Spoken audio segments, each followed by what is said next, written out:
est-ce qu'à l'été, ce serait pas un peu devenu un truc de riche? Dans cet épisode du podcast, j'accueille Assiba. Assiba, elle tient une association qui s'appelle SOS Tir-Allaitement. Tout est dans le nom. C'est une association qui a pour vocation d'accompagner les mères dans le tir-allaitement. Assiba, elle va être propulsée dans cet univers du tire-lait avec une petite fille qui est née un petit peu trop tôt, avec un syndrome des ovaires polykystiques qui lui rend la vie quand même difficile puisque on est loin de cette image parfaite de l'allaitement qu'on pourrait se faire. Et évidemment, ça veut dire que quand on se retrouve confronté à une difficulté, pour certaines d'entre nous, ça veut dire, eh bien là, j'ai une barrière, je vais aller poncer l'entièreté d'internet, des informations que je vais trouver pour pouvoir réussir à surmonter ma barrière. Elle vous le dira, elle a fait appel à des consultantes en lactation, elle a fait appel à des groupes de soutien, et ça a été ça aussi qui lui a permis de faire vivre son allaitement et de le faire perdurer dans le temps. Évidemment, Assiba regarde avec un regard lucide le monde de l'associatif en France aujourd'hui. On parle des associations autour de l'allaitement, du milieu associatif en général, et je trouve très important de remettre en lumière le travail extraordinaire que font des centaines et des centaines de femmes aujourd'hui en France, peut-être même des milliers, autour du seul but de faire du bien à d'autres mères, de leur donner du soutien et de n'avoir pour autre but que juste la satisfaction de savoir que quelqu'un les a accompagnées. Je pense qu'on est nombreuses aussi à avoir vécu des histoires de maternité relativement isolantes, et je pense qu'à la sortie d'une expérience qui est plutôt négative, on cherche à faire en sorte, par empathie, que d'autres personnes n'aient pas ce même vécu difficile. Merci à Assiba de m'avoir partagé à cœur ouvert la réalité de son milieu associatif aujourd'hui. Merci à son association de faire son travail extraordinaire. Merci à toutes les associations de continuer à faire ce travail extraordinaire. Je suis absolument convaincue que tout le monde peut fonctionner main dans la main, tout en restant dans le respect total des personnes qui viennent nous demander de l'aide. Assiba, merci beaucoup d'avoir accepté mon invitation. Assiba, on s'est rencontrés aux Journées internationales de l'allaitement en vrai de vrai. Ça m'a fait très plaisir. On a eu quelques conversations sur le sujet donc de l'allaitement, du milieu associatif, et ça me tenait vraiment à cœur de poser certaines questions. Mais juste avant que je rentre dans le vif du sujet, parce que tu sais très bien que j'ai des questions pétillantes à te poser, j'aimerais d'abord qu'on parle de toi. Est-ce que tu peux nous expliquer un petit peu d'où tu viens dans ton parcours de maternité et Ouais. rapidement un petit peu ton schéma familial? Alors, parcours de maternité, ça va être très rapide, hein. Je me suis mariée, assez jeune, parce que pour moi, profiter de la vie à 2, il y avait pas d'âge, pour commencer. J'ai eu, mon plus grand à 23 ans, donc j'ai profité de quelques années, hors maternité et ensuite j'ai mis, un bon 6 ans avant d'avoir ma seconde. Souvent, quand on m'interpelle, j'explique que j'ai 3 enfants, personne comprend. J'ai aussi, un petit frère que je considère comme mon fils parce qu'il a toujours été fourré par là et fourré avec moi. Donc c'est mon fils, le plus grand, même si je suis bien consciente que c'est mon petit frère, mais ça sera toujours mon fils. C'est mon premier bébé, qui a, la vingtaine maintenant, qui a quitté le cocon familial. Il est parti, mais c'est mon grand bébé, toute ma vie. Et puis, mon parcours de maternité, pour le premier, ça a été un long fleuve tranquille, sans te mentir, bien que je m'intéressais déjà au sujet de l'allaitement il y a 13 ans, 12 ans, pardon. Puisqu'en fait, durant ma grossesse, je commençais un petit peu à me poser des questions sur, comment j'allais poursuivre l'après. Tu sais, on se pose toujours des questions, on a besoin de tapoter un petit peu, de savoir où on en est, et surtout dans un contexte où, je sais que la maternité, je ne l'ai pas connue parce que, j'ai perdu ma maman très, très jeune, et le seul, modèle que j'avais, c'était ma grande sœur qui, elle aussi, se cherchait. Bien heureusement, j'avais, énormément de tatas qui m'ont facilité les choses. En gros, dès que j'avais des questions, c'était assez simple. C'est des réponses, des yes no question avec mes tatas. C'est, il a faim, tu le mets au sein. Il va pas bien, tu le mets au sein. Il pleure, tu le mets au sein. Il bouge, tu le mets au sein. «Ah c'est bon», et puis je leur dis: «Non, je vais me lever faire ça». «Non, c'est bon, c'est bon». Ça, c'était, limite, très, voilà. Donc Assez simple. finalement, Des ça s'est règles fait de comme ça. survie plutôt basiques. Ouais, c'était assez voilà, je puis je leur fais confiance, hein, mes cousins, ils sont magnifiques donc j'imagine qu'elles ont bien fait. Donc voilà. Et pour OK. ma seconde, on est rentré dans le vif. Il y a eu, des petites difficultés. Elle est née un petit peu tôt, et puis et cetera. Tout s'est enchaîné. Tu sais, quand on est un petit peu tôt, bah, forcément, il y a plein de petits trucs qui en découlent et là, je suis rentrée dans le contexte un peu plus, structuré de l'allaitement et voilà. Donc voilà, voilà. Donc c'est ce qui t'a fait démarrer le tir-allaitement peut-être? C'est ça qui t'a fait découvrir ce Tout à pan-là de fait. l'allaitement? Ouais. Alors j'ai découvert en accouchant, ce que c'était que le SOPK. D'accord. Heu, alors un petit peu avant accouchement aussi parce que finalement j'ai mis un petit peu de temps entre, bébé 1 et bébé 2 et donc forcément, viennent des examens avec, beaucoup d'incertitudes et il y a 6 ans, je crois que le corps médical pataugeait un petit peu sur le sujet. On remet en contexte donc le syndrome des ovaires polykystiques qui peut Exact, avoir effectivement un impact sur la lactation par la la suite. lactation, exact. Et bah, après j'ai poncé, les consultations, hein, comme toute maman, qui pense qu'elle est pas, bien chaussée elle-même. Pourtant j'avais des connaissances, au-delà du sommaire, hein, sur l'allaitement, j'étais déjà dans le milieu associatif ou en tout cas, j'aidais des mamans, de par mon expérience, en ligne et cetera ou en présentiel. Mais voilà, on sait qu'il faut pas non plus, rester dans son petit prisme à soi et puis se dire que, avoir de l'objectivité sur notre cas, c'est pas suffisant et donc j'ai, eu 1, 2, 3, 4, 5 consultantes en lactation qui ont fait, leur max, mais finalement, ça décollait pas. Donc, on m'a expliqué que c'était plus ou moins la roulette russe en soi, que soit c'était, l'hyperlactation et que ça allait jaillir comme une fontaine de jouvence ou, effectivement, il fallait une béquille et la béquille, ça a été le tir-allaitement.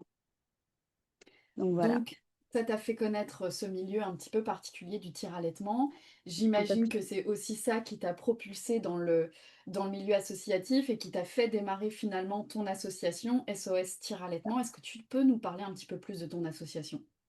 Oui, bien sûr. Alors, l'association, alors je vais décorréler le groupe de l'association parce que, l'association découle d'un groupe de soutien et d'entraide. Oui. Donc, quand, moi l'allaitement c'était un sujet qui me passionnait parce que je fais partie des jusque-boutistes. Tu sais, quand tu mets les pieds sur internet, je fais partie des gens qui aiment bien creuser le Mmh. pourquoi, du comment, les mécanismes et cetera. C'est un mindset, je suis, madame, c'est mon confort se trouve dans le contrôle, dans la maîtrise. Il y a des gens qui, eux, ont un confort dans le lâcher prise et moi, j'ai besoin de ce contrôle. Donc, dans ce contexte-là, bah, je tapote, sur mon clavier, je trouve des mamans j'essaye de trouver des mamans qui tirent leur lait dans un voilà, il y a un peu plus de 6 ans, je crois qu'il y en avait pas énormément qui tiraient leur lait, de manière, structurée et je rentre sur un groupe de soutien qui s'appelle les Tire allaitantes. Je me dis: «OK», je vois qu'il y a énormément de conseils, c'est assez structuré. Très vite, avec des connaissances primaires, bah, je deviens, accompagnante, modératrice avec, ces fameuses mamans. Dans les 2 mois qui ont suivi mon intégration, il y avait déjà une équipe en place et ça a été créé par, une dame, Marie-Stéphane Denel-Chenot. J'essaye de pas, écorcher son nom, qui elle, du coup, bah, avait lancé ce groupe il y a, 13 ans. Mmh. Donc, tu elle était toute seule dans son coin, voilà, elle avait aussi des soucis et des difficultés d'allaitement, puis elle a choisi ce chemin-là, avec un tire-lait vraiment sommaire et elle se confiait, toutes les nuits sur ses routines et cetera et à force, en fait, d'entretenir cette relation, tu sais, très communautaire avec les mamans, elles avaient besoin de plus, tu sais?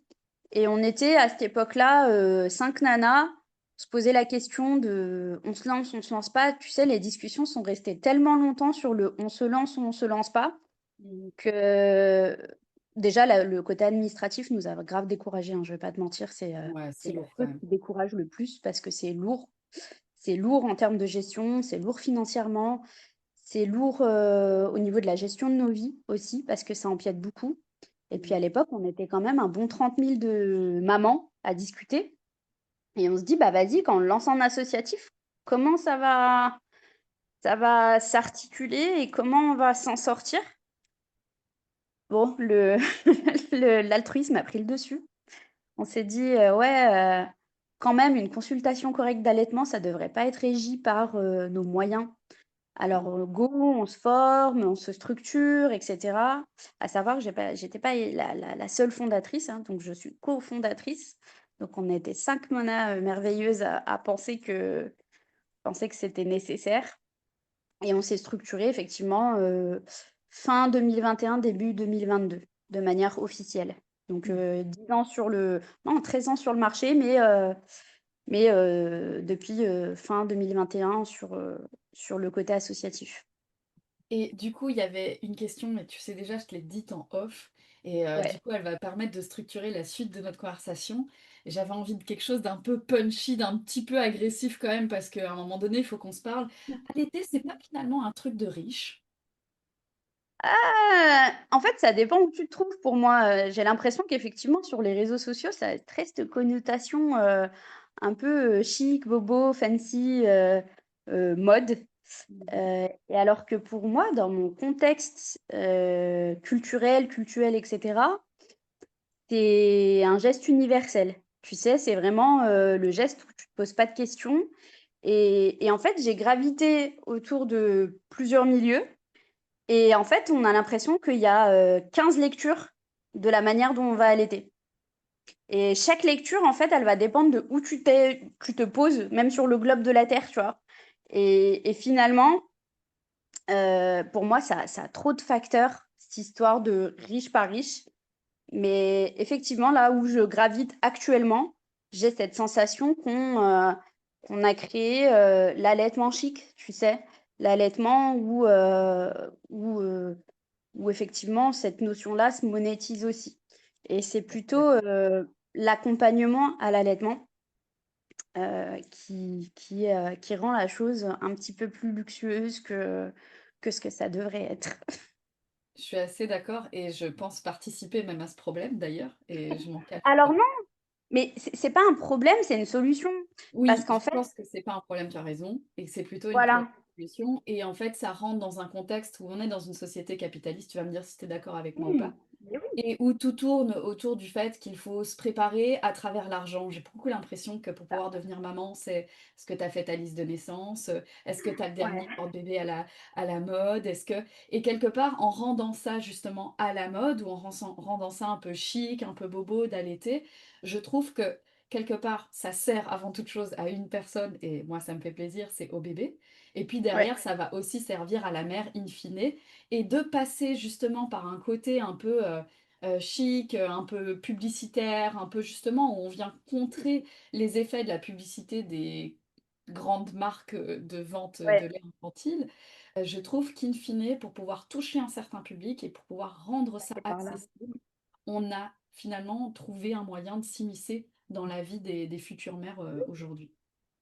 Ah oui, je suis d'accord avec toi, il faut passer par là, mais pour moi, il y a une notion d'équilibre aussi à trouver entre, cette information qu'on donne parce qu'en fait, il y a un discours qui est souvent sous le prisme du problème, tu vois? Mmh. De communication, bah, effectivement, le problème fait vendre, hein. On le sait aussi, que faut passer par le prisme de la patho, du problème et cetera.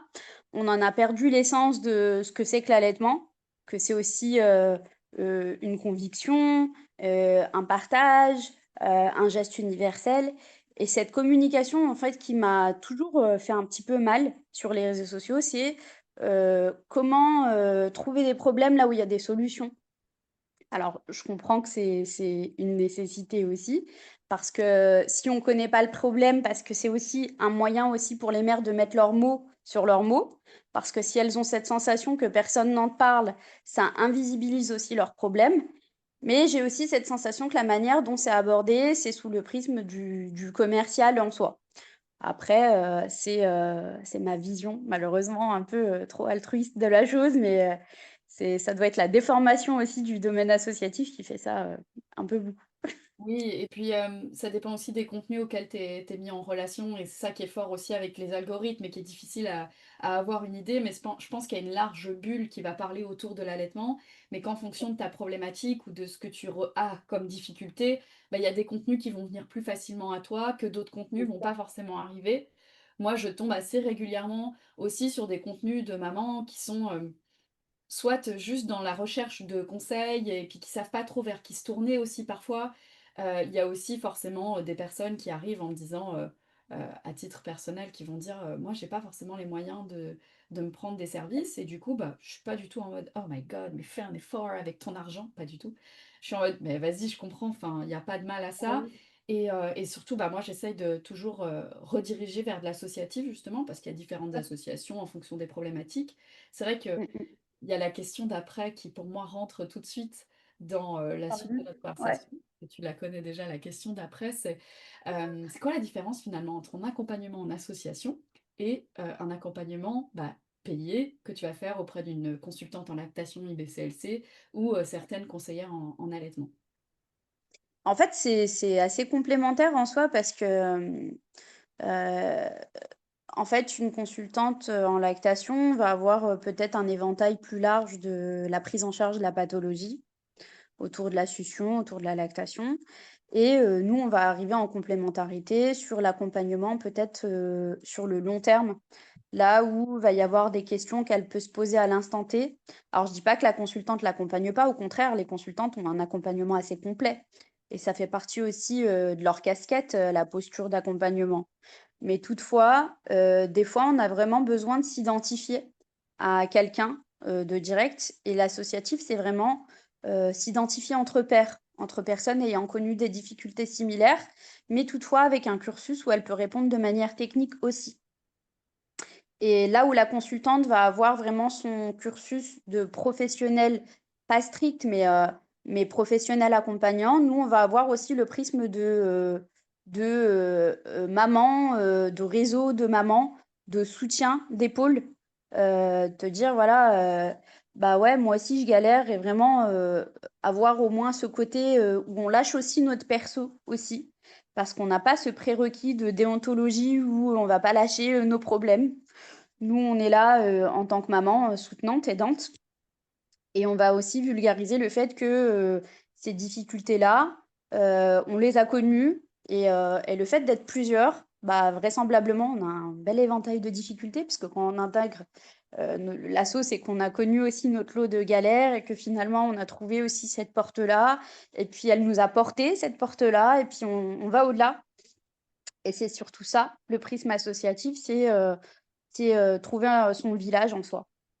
Je suis assez d'accord et l'avantage aujourd'hui des réseaux sociaux, c'est de nous permettre de créer un village qui est virtuel parce que Ouais, parfois on connaît personne autour de nous qui a allaité et on l'a oui, jamais vu et donc on se retrouve ouais, confronté à des phrases qui peuvent nous heurter, qui peuvent nous questionner, qui peuvent nous mettre dans des difficultés et ce que je reconnais aussi, c'est que là où l'associatif est pour moi indispensable presque, c'est que quelque part, tu vas avoir des gens, comme tu dis, qui vont dire: «Mais moi on me l'a dit aussi, ça veut pas dire que c'est vrai pour autant». On va aussi ouais, avoir différents parcours. Je pense notamment à une question qui est vraiment ultra récurrente, qui ne sera pas directement liée au tir-allaitement, mais qui va être plutôt autour du sommeil des bébés, où c'est vraiment quelque oui, chose qui fait vraiment beaucoup de mal à l'allaitement, parce qu'il y a vraiment cette idée très ancrée que finalement un bébé allaité, il ne sait pas dormir. Et puis, moi, ouais. je m'amuse souvent à faire des vidéos où je vais dire, mais mettez dans les commentaires toutes celles d'entre vous qui ont des bébés Oh allaités oui, dormi et puis tout soudain, les gens réalisent, en fait, ils existent. Oui, seulement quand un bébé dort, on a tendance à pas se plaindre. Alors que quand un bébé dort pas, bah, on a tendance à plus se plaindre. Donc on va plus oui, visibiliser les personnes aussi avec les réseaux sociaux, les algorithmes, tout ce que tu veux. C'est aussi beaucoup ces personnes-là qui vont être visibilisées. Et là, je retombe sur le tir-allaitement, où forcément, on va avoir beaucoup de mamans qui vont dire, bah, finalement, ça marche pas, puis ça, c'est nul, et puis ça, c'est... Ou au contraire, qui vont vanter les mérites de l'une ou l'autre de oui, solutions, de concoctions incroyables qui feraient jaillir plein de lait, alors qu'en fait, tu ouais, vois, c'est plutôt de la corrélation, où c'est pas tout oui. à fait lié à ce qu'elles pensent, et du coup, elles vont avoir un discours sans le vouloir qui va faire croire que, et en fait, pas du tout. Donc ça, c'est Bah, aussi des je suis d'accord avec toi et puis, on est d'accord que sur internet, on retrouve plus de la plainte que du compliment, hein. C'est comme tout, hein, les gens vont pas, laisser un avis Google quand c'est satisfaisant, sauf si tu les pousses un petit peu et leur dire: «Ouais, ça serait cool que» mais bon, généralement, voilà, les satisfaits parlent peu et c'est aussi, ce qu'on rencontre aussi en accompagnement associatif. On est contente, quand une maman ne revient pas ouais. parce que parce qu'on se dit qu'elle a plus besoin de béquilles et qu'elle cavale et c'est vraiment ce qu'on recherche, c'est ne plus les revoir. On les aime, mais on veut plus les revoir. Et Mais avec beaucoup c'est d'amour. ouais, c'est ça, c'est on se dit: «Bah, si elles viennent plus, bah, d'une part, elles se sont pas plaints ailleurs, c'est que ça a fonctionné, on n'est pas des on n'est pas nuls et puis aussi, bah, que c'est qu'elles ont vraiment pris leur envol et on en est satisfaite. Mais voilà. Ouais, ouais, je suis d'accord avec toi sur ça. Et quand on parle de tir-allaitement, comme tu le dis, il y a même pas, 5 ans ou quand moi j'ai commencé, mon expérience à moi, je pense que du tir-allaitement, j'en entendais pas du tout parler. Quand j'ai repris le Ouais. travail, c'était vraiment, l'impro totale. J'ai quand même un mari qui travaille en pharmacie, qui m'a filé un très beau tire-lait qui faisait la taille à peu près d'une maison et qui m'a dit: «Bah, Ouais. va travailler tous les jours». Donc j'ai dû acheter un sac qui pouvait me permettre d'installer ce tire-lait. Tout le monde aura compris, je pense, on parle vraiment du Symphonie Medela. Et qui Oui. voilà, qui faisait très, très bien son taf, ceci dit, Ouais. mais aussi avec, aucune info, quand je cherchais moi sur les réseaux. Alors du coup, par exemple, je m'étais jamais posé la question d'arriver dans un milieu associatif parce qu'aussi Ouais. je savais pas trop comment faire, comment passer la porte, comment me mettre en Mmh. contact. Puis je suis quelqu'un, croyez-le ou non, je suis très timide, donc Oui, même j'ai si vu, c'est vrai, je confirme. merci. In real life, Véro est timide. Vraiment très timide, vraiment et du coup, c'est très difficile pour moi et comment est-ce que tu dirais qu'une maman justement qui voudrait chercher des premières infos, mais comment est-ce qu'elle devrait rentrer dans le milieu associatif? C'est quoi la meilleure porte d'entrée? Et après, juste après avoir posé cette question, j'aimerais beaucoup qu'on parle des red flags et des green flags justement pour rentrer en milieu associatif. Alors, ça, c'est comme tout, hein, on a le droit et le devoir de vérifier les cursus des uns et des autres. Mmh. Internet, c'est une jungle et démêler le vrai du faux, faut des fois sortir notre âme de FBI quand on a envie d'espionner son chéri. On a le droit aussi, quand il s'agit de notre santé de femme, Mmh. d'avoir aussi cet instinct de se préserver nous-mêmes et d'aller vers, ce avec quoi on est le plus en accord. Je dis pas qu'il y a de meilleurs cursus que d'autres, mais au minima, Mmh. avoir un cursus tout court, c'est cool aussi. L'associatif pour moi, il y a c'est compliqué d'hiérarchiser ça parce que ça reste de la gestion humaine et c'est et c'est là où tu te sens en confiance et en sécurité, où il faut aller. En fait, il y a pas de j'ai du mal à définir des critères là-dessus, Mmh. toutefois. Est-ce qu'on peut quand même déjà définir qu'il y a des groupes Facebook, comme tu l'as dit au début de Ouais. notre conversation? Faut Oui, dissocier les groupes Facebook qui existent, qui sont vraiment des assos. n'importe qui peut Ouais, ouvrir un groupe Facebook et dire, exactement. «Demain, je vais vous enseigner comment éduquer un chien», alors peut-être la personne, elle a jamais eu de chien de sa life. C'est Donc ça. ça, c'est vraiment, une éducation à avoir, de se dire: «OK», comme tu dis, aller vérifier et dissocier donc le groupe de l'association. C'est Comment est-ce ça. qu'on peut vérifier qu'une association, elle est bien enregistrée en tant qu'association, par exemple? Alors, bah, tu as le registre, légal, hein, tu as le registre national des associations. J'ai plus le mot en tête, je l'ai sur le bout de la langue, mais effectivement, tu as un registre national où tu as toutes les associations.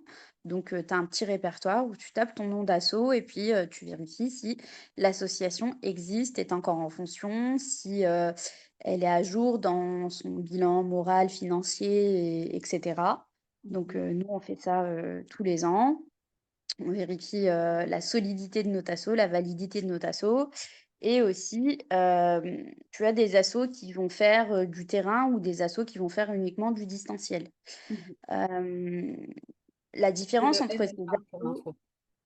excuse-moi, tu m'as C'est dit le quoi? RNA du coup que tu cherches comme Oui, ressources nationales des associations voilà, ouais, registre national des associations, pardon. c'est ça. Effectivement, bah, voilà, tu tapes, le petit nom de l'asso, officiel et puis tu auras ton RNA, ton numéro d'RNA, et puis ta petite feuille, où tu as les informations globales comme l'adresse, le dirigeant et cetera. C'est un peu comme les formations, hein. Si tu veux Oui. vérifier le cursus ou la validité, d'une formation, les gens se mettent sous un organisme de formation, donc ils sont accrédités et cetera et pareil, pour les formations, dites, certifiantes, non certifiantes et cetera. On a le droit à la vérification. C'est un dû, en tant que consommateur. C'est comme si, je sais pas, tu achètes, T'achètes un sac, de luxe et puis, le mec veut pas te fournir de facture, sur la compo du sac, la provenance, et cetera et cetera. Je sais pas, tu investis dessus, c'est un droit. C'est un droit de réciprocité. Ce que tu mets, même si tu mets pas d'argent directement, tu y mets, ton parcours perso, ta petite vie, tu y mets des informations perso sensibles, tu y mets un peu tes tripes, donc tu as le droit de vérifier que la personne en face, elle est apte à accueillir tes tripes. Mmh. Donc c'est aussi ça. Nous, en interne, on a fait le choix aussi d'avoir, des formations, hein, toutes. On a un petit mix entre personnel de santé et personnel formé à l'allaitement. Donc moi, je suis pas professionnelle de santé, mais toutefois, j'ai suivi un peu plus d'une centaine d'heures de formation. Après, le nombre d'heures de pratique, je crois que je ne compte plus en 10 ans, je crois. Ouais, à ce Heu, stade, je pense vraiment, tu as un paquet. ouais, ouais, ouais, mais c'est le paquet de tout, hein. On a perduré dans le temps et puis c'est important de remettre l'église au milieu du village et de se dire qu'en fait, nos capacités à toutes au sein de l'asso, elles nous ont portées les unes les autres parce qu'on met tout en commun. C'est-à-dire que quand on se forme, on brainstorm tellement à fond qu'on s'augmente nos capacités à toutes à l'accompagner. Et désolée, j'ai un peu dévié, mais effectivement, pour reconnaître les associations, bah, on a le droit aussi de vérifier leur parcours terrain et la qualité des accompagnements en corrélation avec leur cursus de formation. Parce que tu as beaucoup d'associations où, en interne, il y a zéro formation. Et Donc pour c'est remettre le contexte, ça veut dire que un tu peux peu, ouais, parler à quelqu'un qui ouais, potentiellement, en fait, ne se base que sur son expérience personnelle et exactement. que n'importe qui a un tout petit peu accompagné plus de deux trois personnes dans un allaitement te dira qu'en fait, ça suffira jamais. C'est une bonne base pour Malheureusement. avoir une idée de ce que ça fait, de Oui, tirer son lait, par exemple, ou l'idée de ce que ça fait de mettre un bébé au sein et encore, il y a des personnes qui sont allaitantes pendant des années sans avoir jamais mis un bébé au sein. Mais quoi qu'il arrive, l'expérience personnelle, c'est une base pour avoir, je dirais, de l'empathie, pour avoir la exact. capacité de comprendre, ce qu'est l'expérience. Mais avant toute chose, il faut comprendre que vraiment l'éventail des possibles de pourquoi, par exemple, un tire-allaitement ne fonctionne pas ou, pourquoi est-ce qu'un bébé ne s'installe pas au sein ou pourquoi, les nuits sont chaotiques, peu importe. Quoi qu'il arrive, il faut avoir un éventail de possibilités, de raisons pour lesquelles ça arrive. Des raisons, par exemple, pour les douleurs, on peut enfin, il y a déjà 34 raisons pour lesquelles quelqu'un peut avoir mal au sein au moment de la mise au sein. Donc c'est pour expliquer. C'est comme les réflexes d'éjection forts, c'est comme le tir-allaitement avec justement une lactation, comme tu disais, qui évolue pas trop. Pourquoi est-ce qu'elle Oui, évolue pas trop? Tu as cité le SOPK, on peut aussi parler d'un placenta qui ne s'est pas délivré correctement. Enfin, il y a plein de causes qui peuvent expliquer une lactation qui, au départ, se met pas très bien en place et que mm, mm. si on n'a pas en tête toutes les raisons pour lesquelles ça peut se mettre difficilement en place, bah, la conséquence, c'est qu'on va limiter notre capacité à aider la personne. Donc, il faut trouver sa limite aussi. Donc nous, après, on évoque, en interne, on se fait des process, tu sais, on agit un petit peu en mode, comme on est en distanciel principalement, on va agir, en mode arbre décisionnel. Une réponse découle sur une conséquence et ainsi de suite et après on va épurer, tu sais, avec la méthode de l'entonnoir. On va du plus large au plus fin et puis finalement, quand on voit que ça dépasse nos capacités d'accompagnante et ce qu'on a appris en formation, on va avoir, autour de nous des réseaux de connaissances, d'amis, de structures, vers lequel on se sent en capacité de référer et on réfère et puis, soit, la personne vers qui on réfère, elle est OK pour, un peu d'échange, entre l'associatif et le pro, soit on confie la maman et on espère fort que ça se résout, tout doucement mais sûrement. Là, si je lis entre les lignes, tu veux dire quand même que des fois, il y a des professionnels de santé avec qui vous bossez qui vont accepter que la rémunération soit partagée. Et dans certains Du cas, tout. comment? Malheureusement, non, même pas, non, Ah, non, pas pardon, j'avais vraiment. pas compris. Ouais, Bah, ouais. Alors non, non, non, on réfère, de manière, complètement altruiste, hein. En soi, c'est vrai que notre modèle économique est super fragile et là-dessus, et on a j'avais un envie gros qu'on en parle. travail structurel, à faire parce que, notre naïveté d'il y a 10 ans, nous a menés vers, accompagner gratuitement, c'est un droit fondamental. Être accompagné de manière, qualitative et gratuite, c'est un droit fondamental. OK. Et donc ouais, je te laisse poser ta question, mais je j'imagine. Bah, c'est quoi votre modèle économique aujourd'hui, quoi? Comment est-ce que vous arrivez à survivre? Parce que vous êtes quand même nombreuses à Ça. travailler. Je Ouais. sais qu'il y en a qui donneront corps et âme pour aider, pour être justement dans cette idée forte de l'altruisme. Les valeurs, Ouais. la culture derrière, elle est incroyable. Je parle de culture, juste, la culture de vouloir donner aux autres. Oui. Hem, Ouais. donc raconte-nous comment est-ce que ça marche aujourd'hui? Comment est-ce que vous survivez dans ce contexte, quoi? Alors, très sincèrement, de manière super transparente, on survit, c'est le Ouais. mot. Heu, Comme je t'ai dit, il y a 10 ans, bon, bah, j'avais un âge où, on est un petit peu naïve en mode, Che Guevara, pensant, le bras levé que qu'on a toutes le droit à ce type d'accompagnement. Puis finalement, on est dans un contexte où les réseaux sociaux aussi, ça manque aussi de crédibilité. On a l'impression que plus on va doser sur un prix, une somme, plus on va valoriser un service, plus on va se dire qu'il est qualitatif. Et nous, on s'est, constamment dévalorisés, dans le sens où on a mis une adhésion annuelle à 12 €, ce qui est le minimum légal, pour garantir nos frais de fonctionnement en soi. Et finalement, tout le monde, se dit: à anguille sous roche et on a très peu d'adhésions annuelles. On agit seulement sur, l'adhésion volontaire, c'est-à-dire que tu adhères ou pas, tu auras le même service. On n'a pas hiérarchisé le service à l'adhésion, donc ce qui est un peu, bête en soi. Mais en fait, c'est Oui, tellement sinon on implanté que espère personne ne beaucoup d'argent, ça comprendrait. c'est sûr. Et il y a pas d'argent, non, non, en fait, la visibilité qu'on a, fausse un petit peu la réalité. La visibilité qu'on a, on l'a vraiment construite sur notre volonté à toutes. En fait, on y met énormément de temps, d'argent perso sur nos ressources perso. Les filles, elles investissent tellement de leur personne et de leurs finances. Je crois que tu as pas idée. Annuellement, certaines peuvent mettre du 4 chiffres au sein de l'asso pour propulser l'asso, pour la mettre en valeur. Et c'est triste parce qu'on a cette sensation que notre volonté, on la comprend pas et qu'elle est pas, valorisée. Donc là, on réfléchit à un changement de modèle économique, mais le souci, c'est que quand on prend un certain rythme de croisière, on peut se faire attraper notre veste parce que, le service deviendrait payant.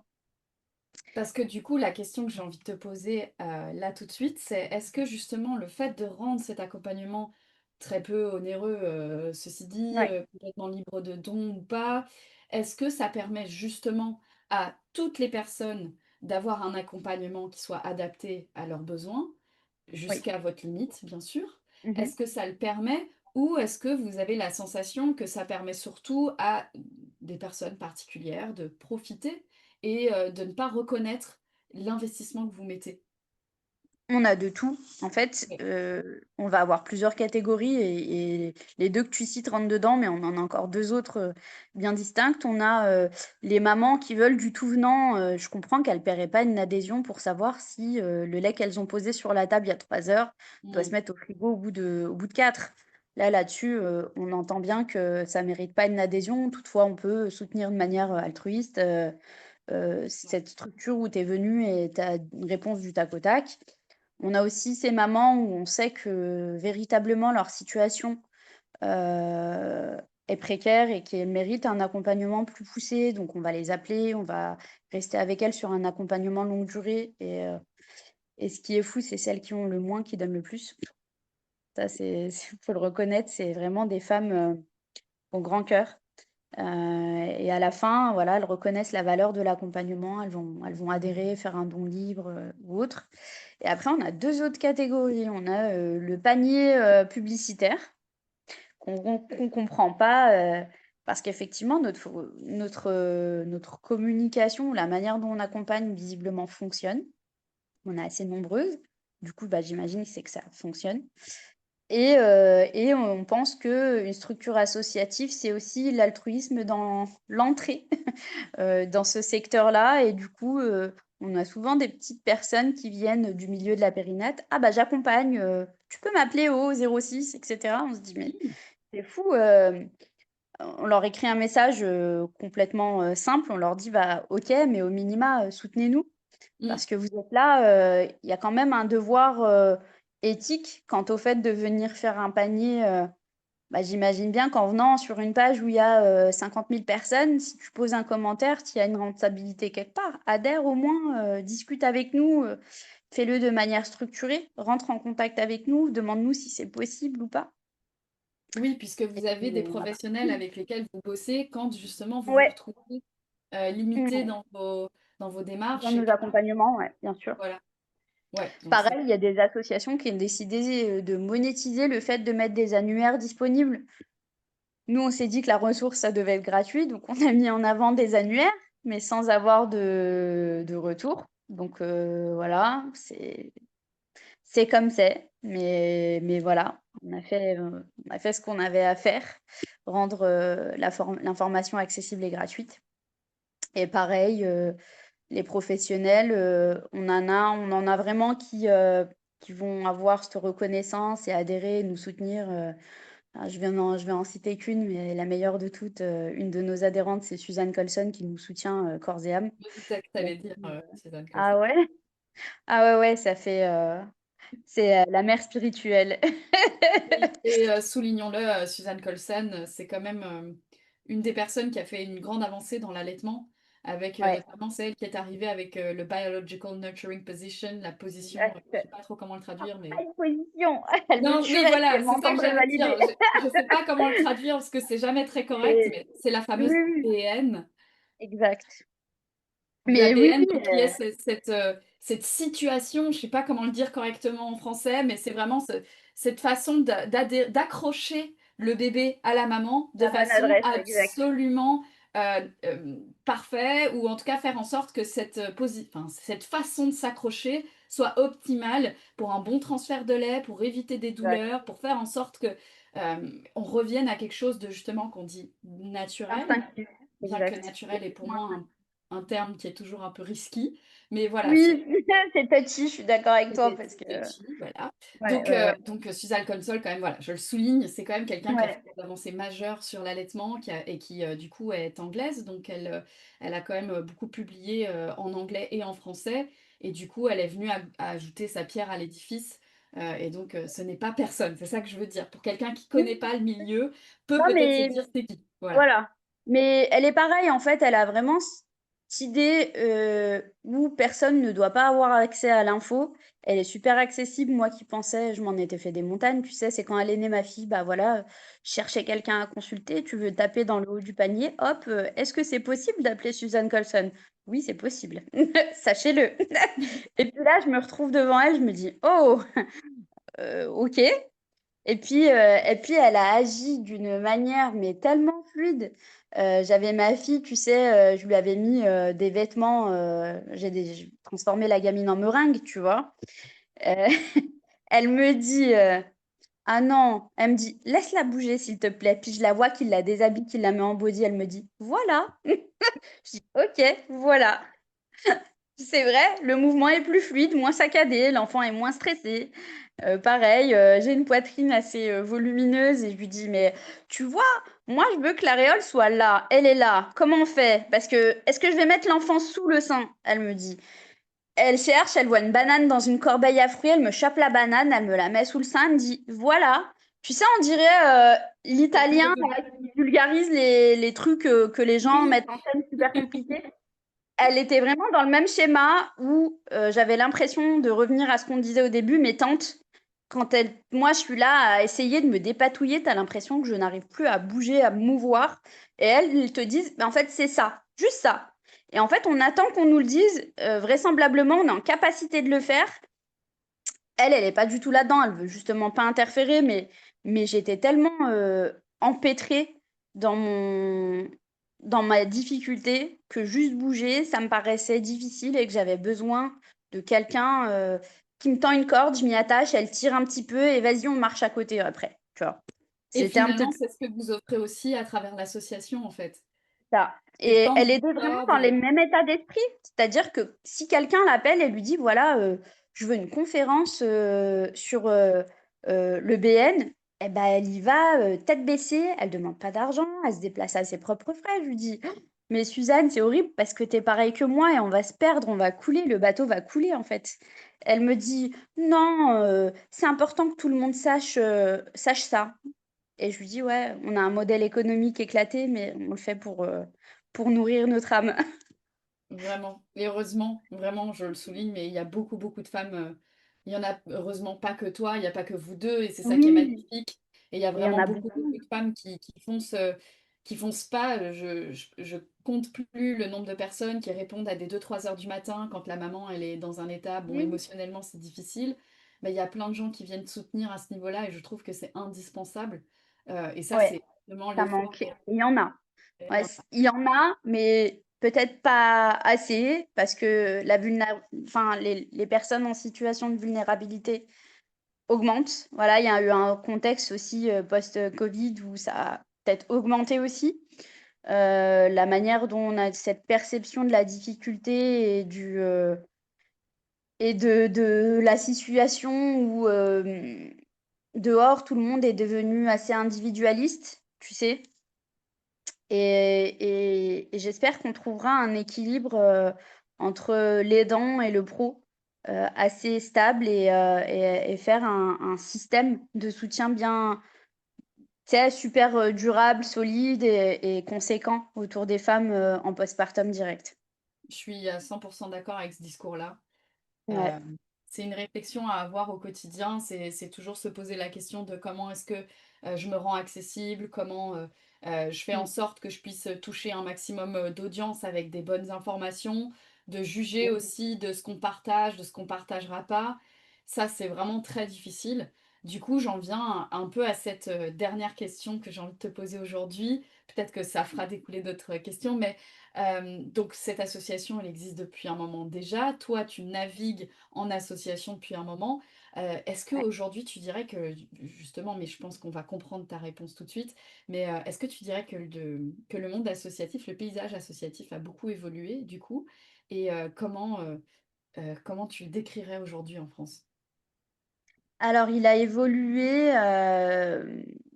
Alors, je sais même pas comment y répondre de manière structurée. Ça va être un peu décousu, Ouais, pardon. c'est pas grave, on va te suivre. En fait, moi, je le connais, dans d'autres domaines puisque mon mari fait partie d'une grosse association dans le culturel.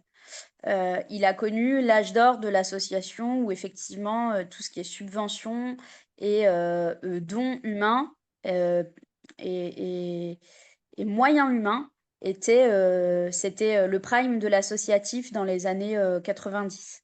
Mmh. Et il a monté une structure associative avec ses amis qui est absolument extraordinaire, qui est rentable, sur la durée, qui est pérenne.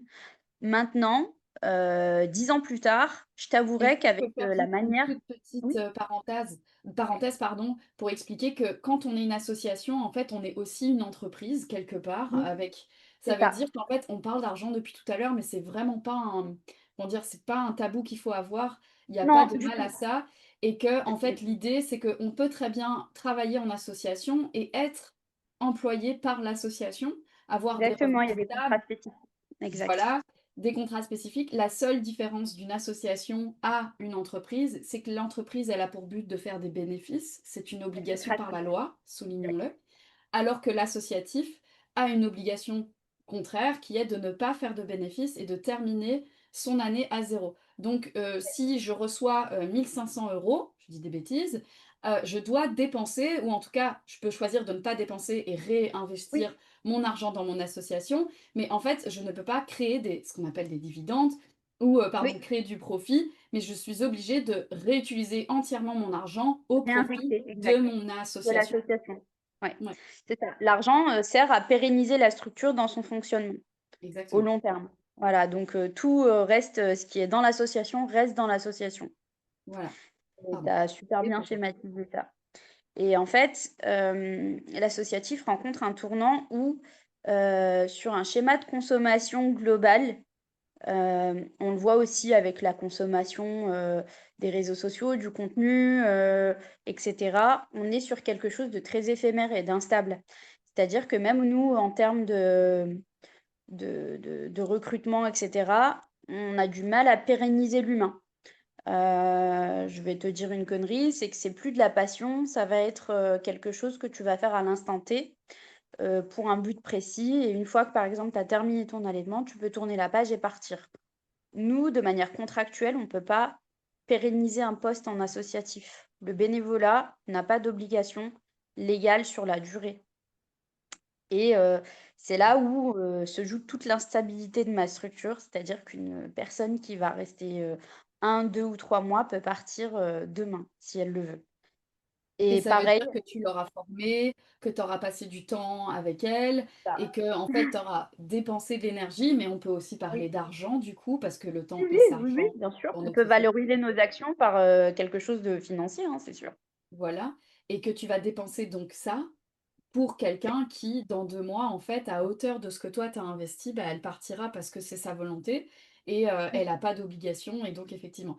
Je remets aussi un autre petit contexte, tu me diras si ça a du sens de le dire, mais c'est que pour pouvoir, par exemple, rentrer aussi sur un parcours IBCLC, il faut passer à un moment donné par de l'accompagnement et une grande partie Oui. des heures peuvent être collectées en En associatif. associatif et Voilà. vient là toute la difficulté, avec le temps, on m'a qualifiée de la sorcière. En fait, j'ai le rôle, affreux, de devoir, leader ces aspects-là qui sont difficiles à leader. En fait, on a cette méfiance sur les intentions d'une personne à l'entrée. Mmh.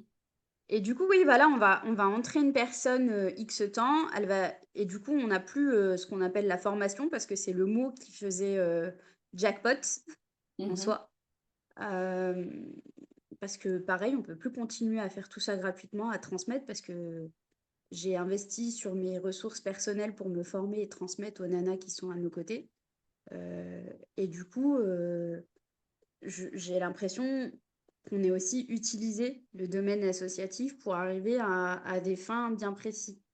Et c'est là où c'est triste, de manière très, factuelle. Je vais te donner un exemple, sur le mois de mai-juin, on a lancé les recrutements. On a reçu 37 candidatures. Mmh. On a fait un mail très structuré en expliquant que tu peux avoir de l'expérience associative, même dans ton cursus pro, dire que tu as accompagné tant de temps. Mais en aucun cas, on ne valorisera une personne en expliquant qu'on l'a formée ou professionnalisée au sein de l'association. Ce n'est pas notre rôle, on n'est pas organisme de formation. Et il faut qu'on sache où on se positionne de manière réelle, parce que les conséquences, pour moi, peuvent être réelles. Les conséquences judiciaires, financières, les pertes aussi, Tout à fait. aussi au niveau de notre image, parce qu'on s'investit nous-mêmes professionnellement. Ça peut aussi dégrader notre image que de dire j'ai formé X personnes et finalement, quand elle va transmettre, on n'en sait rien. La manière dont elle va le faire, c'est aussi la qualité de notre association qui va en pâtir. Et donc, on a fait un mail assez structuré en expliquant que en entrant, on ne ressort pas formé et si au cas échéant, la personne entre et se dit formée, on se désavoue de cette démarche.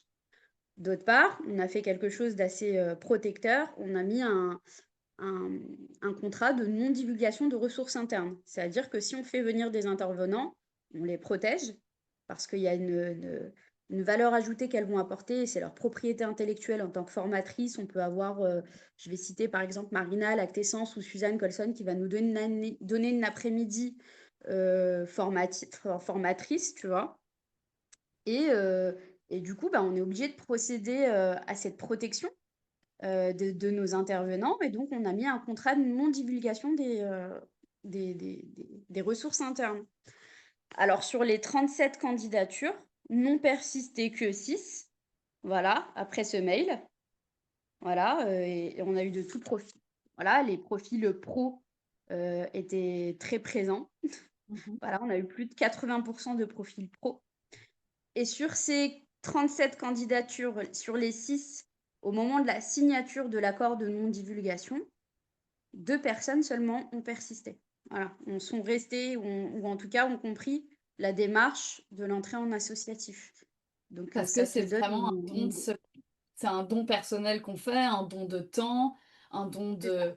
de soi qui demande vraiment de ne pas chercher derrière à en profiter pour, créer ou démarrer une activité professionnelle et je crois que c'est ça que tu essayes d'expliquer à travers tout ça aussi. On n'est pas un tremplin. Alors, Voilà, OK, on peut, en fait, de manière très implicite, la personne sera visible, on lui rendra à sa juste valeur ce qu'elle a tout investi à à fait. nos côtés. Ça, c'est une réalité. On la mettra en valeur, on la visibilisera, auprès de nos interventions nationales, on en a quelques-unes et il y a pas de souci, elle peut même, donner sa carte, pro, au sein de nos événements. Ça, c'est pas problématique. Il y a un juste retour dans l'associatif, c'est pas de l'altruisme à 800 non plus, Mmh. on est bien conscient qu'il faut, une réciprocité dans cet échange. Toutefois, on essaye de préserver aussi nos mamans, c'est pas un panier à patientèle. Tu si elles se font solliciter, 15 fois par jour par X professionnels parce qu'elles sont rentrées dans l'associatif, c'est super, malsain au long terme. Et puis aussi, on peut pas aussi s'investir dans de la formation, gratuite, à long terme aussi parce que, il faut aussi se respecter soi-même, c'est important. Tout à C'est fait. important Ou aussi de alors, se respecter. Asiba, je te lance un appel, vous lancez une formation payante parce que vous êtes C'est ultra le cas. calé sur le sujet. C'est le cas. On peut basculer là-dessus avec plaisir Ah parce ben que je juste, t'écoute avec grand plaisir. le modèle économique étant ce qu'il est, on en a discuté en long, en large et en travers. C'était la seule solution que je voyais de viable sans impacter les mamans. C'est-à-dire, ouvrir par ailleurs un OF, une formation, valide autour du tir-allaitement, en mettant nos 10 ans d'expertise à profit, mais essentiellement pour les professionnels, du secteur de la périnatalité. Parce que pareil, c'est pas vraiment notre cible actuelle, les mamans, parce qu'on je me voyais pas comment dissocier mon rôle d'accompagnante et me professionnaliser parce que ça, tu sais, ça allait être schizophrénique si je faisais pas ça pour les pros. Parce que j'aurais pas pu continuer ce qui nous fait vibrer, c'est-à-dire continuer à accompagner les mamans Tout à tout fait. en offrant une formule professionnelle par ailleurs. Parce que ça aurait fait un non-sens. C'est pas, ça matche pas. Et du coup, effectivement, la prochaine étape, c'est de monter un centre de formation autour du tir-allaitement, un peu, costaud. J'espère que ça va aboutir. Ça fait longtemps que j'y travaille, fort et j'espère que ça va aboutir pour qu'on ait un modèle économique viable au long terme. C'est-à-dire que ce centre de formation nous permettrait de financer de manière, plus conséquente l'association et de pouvoir, aussi offrir de l'emploi. Parce que tout est conditionné à notre, solidité financière. Être reconnu d'intérêt général, il faut un certain stade financier. Pouvoir avoir des contrats aidés aussi. Et en fait, pérenniser notre asso, c'est avoir des ressources suffisantes, donc je vais y travailler fort et j'espère que ça va aboutir. Je te le souhaite. Je sais que tu fais un travail extraordinaire, je le dis souvent, mais je pense que vous faites partie de celles qui sont aujourd'hui sur le territoire français les plus calées sur le tir-allaitement. Vous avez vraiment une expertise unique. Vous avez aussi quelque chose de particulier, c'est le don de soi, comme tu le dis, mais que le don de soi doit avoir sa limite aussi. Ça, c'est important aussi de le concevoir. C'est important aussi d'éduquer, je pense, les gens à l'associatif, parce que parfois on a l'impression que l'argent coule comme des cieux, et puis il a pu, comme tu l'expliquais, ça a pu être le cas effectivement dans les années 90. Aujourd'hui, on est en 2025. C'est plus le même Ouais. univers, ça a beaucoup changé. Les financements sont indispensables, c'est vraiment important de le rappeler. Et là où on est très éduqué à accompagner les Restos du Cœur ou WWF en fermant les yeux, on oublie qu'il y a des petites associations comme les vôtres, comme la vôtre, qui font un travail extraordinaire. Il n'y a pas que vous sur le territoire français. Oui, il y Après, en a moi, je énormément, t'encense. hein, il y en a énormément. Oui, mais je t'encense, toi et ton association particulièrement, parce que je connais aussi les tenants et aboutissants, ce qui n'est pas toujours le cas de tout le monde, hein. Donc je dis pas qu'il y a peut-être des gens qui sont Ouais. très très bien, mais en tout cas, de mon regard et de ceux que je connais, en tout cas, j'apprécie votre travail particulièrement, c'est ça que je veux dire. Euh, je te remercie de parler de ça et d'avoir osé parler aussi d'argent, parce que je pense que c'est un Bah grand, grand oui. tabou. Je pense que Mmh. si on lève le voile un petit peu sur tous ces sujets-là qui peuvent être vite mal interprétés, ou on peut vite aller vers dans des discours qui sont un petit peu très vite culpabilisants ou dissonants.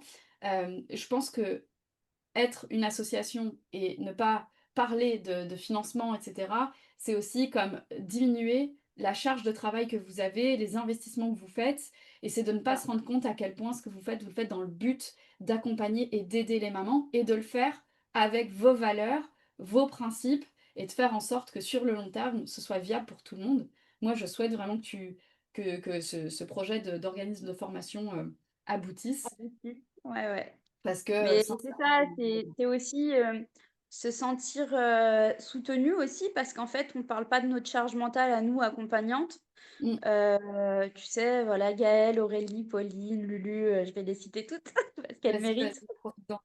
Donc Pauline, Lulu, il y avait Isa il y a pas longtemps, il y avait Lucille, on n'est pas beaucoup, c'est une petite famille, il y avait Leïla et finalement, elles sont là, jour et nuit, elles sont vaillantes, mais tu as pas idée. Mmh, Elles ont vraiment la conscience, jamais tranquille quand elles répondent pas à une maman à 1 heure du mat, elles m'en reparlent le matin: «Ah punaise, j'ai pas parlé à une telle hier soir, tu penses qu'elle va bien?» Et puis elles se réveillent tous les matins avec cette conscience, complètement, tu sais, chargée d'émotions tous les matins. Tous les matins à 9 heures, on essaye de se souhaiter bonne journée, sur notre fil de gestion pour se donner aussi du courage et de valoriser et il y a un truc, vraiment les mamans quand vous nous rencontrez, il y a un truc qu'on fait, bon je vais chialer comme une madeleine, mais tu sais pour comprendre que notre taf a du sens, on se met des screens des mamans qui nous disent merci et genre on célèbre ce merci. On se le met entre nous, on dit, «Punaise, aujourd'hui on nous a dit merci». Et là, ça rebooste les filles pour les 10 semaines à venir. Hésitez pas à venir nous parler. En fait, c'est pas des bots, il y a pas d'IA, on répond avec ce qu'on a, en notre possession. On le fait, le matin, le soir, l'après-midi, pendant une fête, un goûter d'école à l'hôpital, j'ai souvenir des filles, une de nous qui était, aux urgences et qui me dit, «Ah, faut que je réponde à une telle» et puis je lui dis: «Mais tu es aux urgences?» Elle me dit: «Non, mais t'inquiète». Je dis: «Non, non, il y a pas de t'inquiète» et puis c'est ça aussi l'associatif donc n'hésitez pas. Dites-nous juste bonjour, dites-nous juste coucou, dites-nous juste, que on existe oui, et puis franchement, c'est grave appréciable et effectivement, si vous pouvez nous soutenir, 1 € est 1 €. Aujourd'hui, tout on à a fait. 55 000 membres bientôt, donc 55 000 membres à 1 €, vous imaginez même pas ce que ça peut faire. Ouais, Je vous parce que appelle, on est là. parce que disons-le aussi, je pense que toutes les mamans qui allaitent et qui choisissent même qui tirent à l'aide, qui allaitent, qui peu importe, quand elles choisissent, cet univers-là de l'allaitement, je pense qu'il y a toujours à la fin un reste de militantisme un tout petit peu qui peut rester. Ouais, Donc, moi je m'adresse oui, même aux mamans qui aujourd'hui sont pas forcément, directement connectées justement à une association parce qu'elles en ont peut-être pas eu besoin mmh, directement ou qu'elles ont eu du soutien de la part de quelqu'un d'autre qui a par fait le ailleurs, bien sûr. Mmh, mais mmh clairement, ce qu'on fait là, on le fait pour les mamans, on le fait pour les bébés. On le fait pour que des diades puissent, traverser la difficulté de démarrer un allaitement, de le continuer, de le modifier, de le faire adapter à notre vie. Donc c'est ouais, ça. vraiment, je plus sois, vraiment, pensez à soutenir vos associations quand, vous passez du temps Mais avec. même humainement, hein, au-delà du financier, même si Tout à c'est fait, une, c'est un voilà, on est là, si vous avez besoin qu'on intervienne à vos côtés, même sur, vos événements, valoriser le secteur associatif, pas que nous. Parce que donner de la visibilité à une association, c'est aussi lui donner la crédibilité qu'elle mérite. tout à fait. Ça permet aussi d'avoir, quelques lignes qui bougent sur certains sujets. J Il y a quelques années, le tir-allaitement, on nous a dit: «Oui, mais vous êtes une association de soutien global à l'allaitement». Je dis: «Mais pas que». Parce qu'en fait, on a vraiment décidé d'apposer ce nom-là, pour donner de la visibilité au tir-allaitement. C'est un Oui, choix qu'on a fait de manière très réfléchie parce que, poser ce nom-là aussi, vous savez, il y a des structures politiques en interne à l'allaitement et c'était politiquement incorrect et on en avait conscience et on les a posés sur la table et on est là. Voilà. félicitations. Vraiment merci d'avoir pris justement, ce pied-là. Je le redis, mais vous n'êtes pas la seule association quand même, il faut le repréciser. Il y en a énormément. Il y a forcément une association qui parlera plus à une maman qu'une autre Exactement. association. que ça veut pas dire que, une autre association ne veut pas, mais voilà, faites la différence entre le groupe et l'association, parce qu'une association, bah, elle a des obligations juridiques, ce qui est pas forcément le cas d'un groupe. Pensez aussi à lire les messages avant vraiment d'être sûr de rentrer vraiment dans l'association. Quand je dis lire les messages, c'est lire la façon dont parlent les gens et Ouais, ouais, ouais. dites-vous, posez-vous la question: «Est-ce que ça me fait du bien? Est-ce que, mon ventre, ou mon cœur commence à s'ouvrir et à se dire: "OK, j'ai l'impression de me sentir entendu"?» ou quand vous lisez les messages, votre ventre se tord, vous avez l'impression de devoir vous refermer sur vous-même parce que chaque fois que vous allez vers ces messages-là, vous vous sentez agressé, vous vous sentez toujours, comme, on vous pointe du doigt tout le temps, comme tu le disais, le problème plutôt que de dire qu'il y a beaucoup de solutions.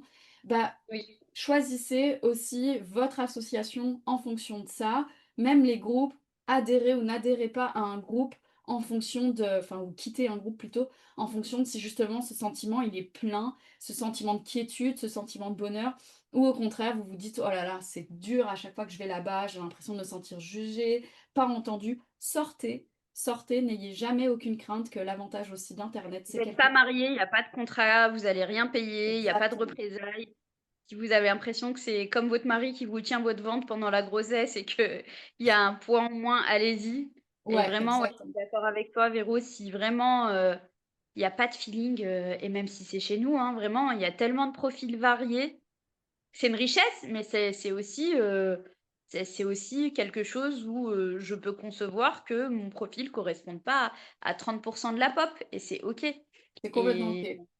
et c'est complètement OK et je vis avec ça, complètement sereinement, je suis en accord avec ça, que j'ai un profil, qui est le mien, spécifique, assez particulier, qui peut coller avec, X femmes. Mais si tu vois que ça matche pas, vraiment, c'est comme un mariage, c'est une danse à 2 et si je te marche sur les pieds, ben, va vers quelqu'un qui danse mieux la valse que moi.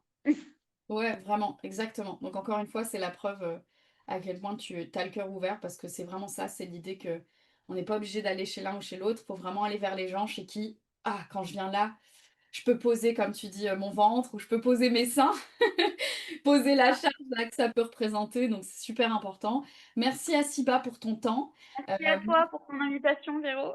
Mais avec grand plaisir. Merci d'être venu parler du milieu associatif. Bien évidemment, je sais que tu parles pas au nom de tout le monde, tu parles surtout au nom de ton association à toi avant toute Et toutes chose. les assos, hein, franchement, à chaque fois que je fais des rencontres interassociatives, je suis surprise par la qualité et la diversité des assos Absolument. et vraiment on a toutes quelque chose à apporter au paysage, mais c'est vraiment différent et complémentaire à la fois. Donc s'il faut, prendre un morceau de pain chez chacune jusqu'à constituer votre baguette, allez-y. Franchement, il faut. Je plus Voilà, sois. Je plus sois. voilà, Faites vivre l'allaitement qui vous ressemble. exactement. Voilà qui clôture cet épisode de podcast. Allez donner de la force à SOS Tir Allaitement, à Asiba, à toutes les personnes qui font partie de l'association. N'hésitez vraiment pas à vous tourner vers elles aussi en cas de difficulté. Merci à vous de m'avoir suivi et on se retrouve bientôt sur les réseaux.